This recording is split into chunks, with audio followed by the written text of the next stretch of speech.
Por pasar, todavía pueden pasar muchas cosas. Lo mejor de todo, sin duda, es que la bolsa ya no se cae. Esta semana no se ha caído. ¿Se acabó la inflación? Eso dicen, eso parece, pero la inflación estructural no. Esa no se va a ir tan rápido como ha llegado. La bolsa está probando sus límites, está firmando su mejor semana en meses y hoy llega la gran prueba de fuego con el dato de empleo en Estados Unidos antes de que empiece la temporada de resultados.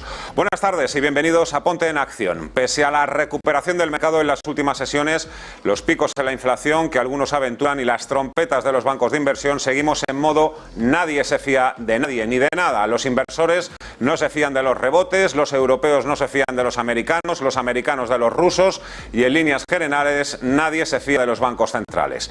En Estados Unidos tratan de quitarle hierro al asunto. Hay señales de recesión, vale, dicen, pero el empleo está fuerte, está sano y la economía norteamericana puede soportar alzas de tipos de 75 puntos básicos. Aterrizaje suave e inflación a la baja, los inversores están comprando esa idea. Lo hemos oído además cientos de veces, el mejor momento para invertir es cuando las bolsas caen, cuando todo el mundo desconfía de todo y de todos, pero aún así es difícil hacerlo. ¿Y si mañana o la semana que viene, cuando empiece esa temporada de resultados, es el inicio de algo peor? La semana pasada tuvimos sollozos, quejidos por las esquinas. Esta semana ha tocado algo más de alegría, de esperanza y de color verde, que hacía falta. Los operadores dicen que se ha debido al cierre de cortos y a las rebajas, no a un cambio en las expectativas.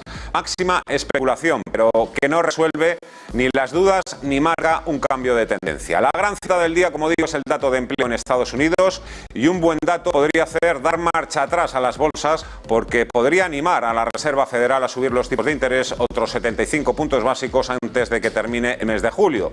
Se juntan el hambre con las ganas de comer, porque si se confirma que los beneficios por acción son menores del 10% de crecimiento que estiman los analistas y los bancos centrales siguen decididos a la vez a subir los tipos de interés sin importarles el crecimiento, podría arder Troya. Así que hay que seguir atentos y sin moverse demasiado. Vamos a hablar ya a tiempo real del mercado. Este jueves 8 de julio la semana ha sido mala para el IBEX 35, que en el acumulado de la semana cae un 1,6%. Eurostoxx 50 sí resiste de momento con una subida del 0,4% y la recuperación ha sido más clara en el caso de Estados Unidos, donde el S&P 500 lleva una subida del 2% desde el pasado lunes a la espera de lo que suceda este viernes y el Nasdaq un 4%. Ahí está la tecnología. Hoy, en cambio, vemos mucha más cautela. Cuando no hay dinero y hay poco interés, subir siempre cuesta más. Demasiado riesgo y poca rentabilidad. Europa va hoy de más a menos y el IBEX 35 vuelve incluso a acercarse a los 8.000 puntos, aunque está más cerca de los 8.100. Los futuros también se mueven a la baja en Wall Street. El euro cae frente al dólar hasta los 1,01. Ojo, el petróleo está en $104 y los rendimientos de los bonos a la baja. Semana de grandes shocks políticos. Además, primero fue la dimisión del primer ministro británico, Boris Johnson, y este viernes, ya saben, la noticia trágica, el ataque contra el ex primer ministro de Japón, Shinzo Abe, que ha fallecido a las pocas horas del atentado. Un reflejo de lo complicado que está todo, no solo en la economía y en los mercados, también en la política. Hoy en Momentum de la economía y los mercados hablaremos con Fernando Luque de Morningstar y con Guillermo Santos de iCapital en Días de Trading, Javier Alfayate de GPM y David Galán de Bolsa General. Y hoy vamos a empezar hablando de carteras permanentes. ¿Fondos a prueba de todo existen? ¿Es posible? Vamos allá.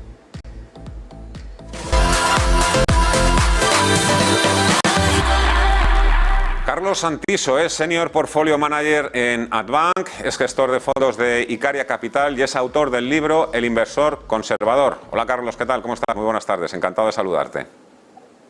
¿Qué tal? Muy buenas tardes. Encantado, bueno, gracias por invitarme. Vamos a hablar de una estrategia de fondos, carteras permanentes, pero los inversores conservadores están poco o nada acostumbrados a tanta volatilidad y a tener fuertes pérdidas en muy poquito tiempo, como está sucediendo. Muchos de ellos son inversores, además, Carlos, en renta fija. Hemos comprobado también que por muy diversificada que esté una cartera, también se sufre. Sin duda, y sobre todo en años como estos, que podríamos decir que son años incluso más complicados de lo que fue 2008. ¿Por qué? Porque la mayoría de activos, de los activos diversificados, han caído, salvo el oro denominado en euros, o sea, para los inversores europeos, para los americanos también ha caído. Entonces, tenemos un escenario donde la mayor parte de los activos están sufriendo y, en consecuencia, esas carteras de perfil más conservador o menos volátiles, digamos, pues también están teniendo impacto bastante importante. Que suba cuando todo cae. Ahora todo parece que cae, la renta fija, las criptodivisas, la tecnología, las acciones, la renta variable. Sí, hombre, sube el dólar, ¿no? Sube también el precio del petróleo, algunas materias primas, pero por esa regla de tres hay algo que se suele comportar mejor cuando el resto del mercado cae. Sí, a ver, depende de las caídas. A mí la verdad que no me gusta nada simplificar en determinados escenarios concretos. Es decir, no es lo mismo cuando todo cae como en el momento actual, que para mí no se está poniendo un precio a una recesión, simplemente se está poniendo precio a un entorno inflacionario, lo cual conlleva que los activos de renta variable tengan que cotizar con un mayor descuento, básicamente porque cómo se valora renta variable, que es con tasas de descuento, pues al ser mayores la renta variable tiene que cotizar más abajo. No es que haya caído en cuanto a margen de seguridad, sino que ha caído en cuanto a escenario por el alza de los tipos de interés. La renta fija igual. No se está poniendo precio aún, en mi opinión, a un escenario de recesión. Cuando todo cae en un escenario recesivo, si no hay dudas sobre la solvencia de los estados, sí hay algo que siempre sube, que son los bonos gubernamentales. En un escenario de recesión, colapso económico o similar, si no existe duda sobre la solvencia de los estados de referencia, como puede ser Alemania, como puede ser Estados Unidos, Suiza, esa deuda se revaloriza con fuerza. Bueno, pues en el COVID los bonos americanos subieron un 15%, los europeos un 12%, en la crisis de 2008 subieron un 25%, y si se da ese escenario, digamos, a finales de este año, en 2023, pues no tengo ni la más mínima duda de que será así. Entonces, en escenarios donde todo cae y hay encima de la mesa un escenario de recesión, serán los bonos los que suban mientras todo cae. Y en escenarios más apocalípticos, donde todo cae, tenemos un escenario de recesión, pero hay dudas sobre si los estados van a poder hacer frente a sus deudas, que es algo que ocurrió en la estanflación de los 70, es el oro el que sube mientras que todo cae. Entonces, digamos que no podemos poner un activo que suba mientras todo cae en cualquiera de los escenarios porque no existe, sino que yendo caso a caso sí que podemos ubicar un activo que lo debería hacer bien mientras que todo cae. Como decía, quería hablar con usted hoy de la estrategia conocida como cartera permanente. Cuéntenos un poco los detalles, cuáles son sus características, en qué consiste, cuál es su origen, entiendo que está en Estados Unidos, en Wall Street, y sobre todo qué ventajas puede tener frente a otro tipo de estrategias más conservadoras o tan conservadoras.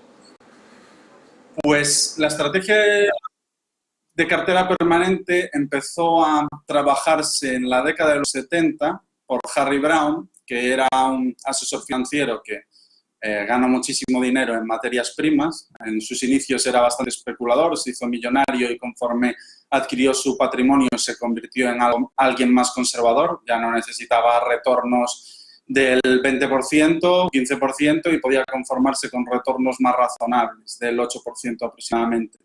Cuando construyó su patrimonio en busca de esa cartera más estable, pues empezó a definir lo que se conoce hoy en día como cartera permanente, que el concepto per se, aunque se empezó a fraguar en la década de los 70, fue, creo recordar, en 1983, cuando se plasma en lo que se conoce hoy en día. De hecho, hay un fondo que se creó asesorado por el propio Harry Browne en Estados Unidos en 1983, que gestionaba Terry Coxon, que a día de hoy gestiona unos 3.000 millones de dólares, es un fondo americano, que se llama Permanent Portfolio Fund, que replica esta estrategia con ligeras desviaciones, digamos. Y bueno, básicamente lo que se basa en la estrategia es, teniendo en cuenta lo impredecible que es la economía, y sobre todo lo estamos viendo en los últimos años, ¿no? Que hace 3 años parecía que el mundo se lo iban a comer las empresas growth, ahora parece que se lo va a comer las empresas energéticas, y dentro de 2 años pues será lo que tenga que ser. Es un mundo muy cambiante. Asumiendo que el mundo es muy cambiante y que es impredecible, la cartera permanente parte del supuesto de no puedo predecirlo, lo que voy a intentar es construir una cartera que lo haga razonablemente bien en sea cual sea el escenario que se dé, en lapsos de tiempo de 3-5 años, inferiores a los que necesitas en renta variable, que más bien son 10. Y lo hace con 4 componentes que cada uno responde a un determinado evento económico. ¿Qué componentes son? El cash, que lo hace muy bien en entornos de tipos reales positivos y crecientes. El oro, que lo hace bien en entornos de tipos reales negativos o hiperinflaciones. Los bonos gubernamentales, que lo hacen bien en entornos deflacionarios o de recesión sin pérdida de credibilidad por parte de los estados, como comentaba. O la renta variable, que lo hace bien en entornos de crecimiento. Esos 4 activos, de forma equiponderada, funcionando en conjunto, conllevan que, sea cual sea el escenario macroeconómico en el que te encuentres, lo van a hacer razonablemente bien. Ese es un poco el planteamiento simplificado en 5 minutos. Es algo así como una cartera a prueba de bombas, una cartera que sea eficiente tanto en periodos expansivos como en periodos contractivos. ¿Qué diferencia entonces tiene una cartera permanente respecto a otros fondos o otras estrategias, multiestrategia, multiactivos, incluso fondos de retorno absoluto? Bueno, distinguiría entre los fondos de retorno absoluto, que tienen un propósito, que es ofrecer rentabilidades positivas en cualquier entorno, pero la realidad es que los fondos de retorno absoluto, UCITS, han tenido y, en mi opinión, seguirán teniendo, por los límites de diversificación que tienen, rendimientos bastante mejorables. Hay fondos de retorno absoluto que lo hacen bien durante 3-4 años, pero en un determinado momento siempre acaban pinchando. No es lo mismo los fondos de retorno absoluto no UCITS, que sí que tienen comportamientos en el largo plazo más consistentes. Y por otro lado, las carteras mixtas, bueno, la gran diferencia de una cartera mixta con una cartera permanente es que las carteras mixtas suelen tener criterios discrecionales, es decir, influye 100% la opinión y visión del gestor, y como la economía es tan complicada de predecir, pues bueno, te conlleva a que en muchos casos cometas errores. Pues, por ejemplo, un fondo mixto como puede ser el M&G Optimal Income, que es de los fondos de referencia los últimos 10 años y que gestiona 8.000 millones aquí en Europa, son decisiones que tienen que ver mucho con el criterio del gestor, pues se ha ido a menos 13%. Siendo un fondo de un perfil tremendamente conservador, incluso más conservador que el perfil de una cartera permanente. Pues la gran diferencia es que la cartera permanente no hay un criterio discrecional, es simplemente, sea cual sea el entorno, el asset allocation sin variar está preparado para soportarlo razonablemente bien. Por último, bueno, ya me había dicho al principio de la entrevista que no cree que los mercados estén poniendo en precio un escenario de recesión, sino un entorno más inflacionista, con más tipos de interés al alza. Le quería preguntar precisamente qué es lo que espera usted para el segundo semestre y un poco cómo está construyendo esas carteras permanentes que usted gestiona en Icaria Capital. Pues yo creo que deberíamos de ver un rebote en la renta variable, porque sí que la caída ha sido muy vertical y las caídas no suelen tener tal nivel de verticalidad, suelen ser más largas en duración las caídas, por lo que no sería extraño ver un rebote, porque aún no, los indicadores no adelantados aún no indican que estemos en recesión. Yo creo que será algo que tardará más tiempo en llegar, entonces no sería extraño. Sí que es cierto que para los próximos 12-24 meses una recesión parece algo inevitable, no porque porque sea ahora, sino porque el capitalismo per se incluye en su propia formación conceptual recesiones para depurar los excesos del crédito que se dan durante los ciclos económicos. Funciona así, no se entiende el capitalismo sin recesiones. Llevamos desde 2008 sin tener una recesión, la del COVID no la podemos contar porque no es una recesión per se, es un evento más no intrínseco a la economía, digamos, y digamos que ya solo por estadística ya tocaría una recesión. Y si ya no nos vamos solo a la estadística, sino a los excesos desde del punto de vista de la política monetaria, del crédito, de cómo está ahora mismo las tensiones inflacionarias y demás, pues también nos parece indicar que más pronto que tarde deberíamos tenerla. ¿Cuándo se producirá? No tengo ni idea, por eso es el motivo por el que hay que estar siempre 100% invertido y por el que siempre hay que tener exposición a renta variable, es lo que creo. Pero que en los próximos 12-24 meses llegará, yo personalmente creo que no hay demasiada duda.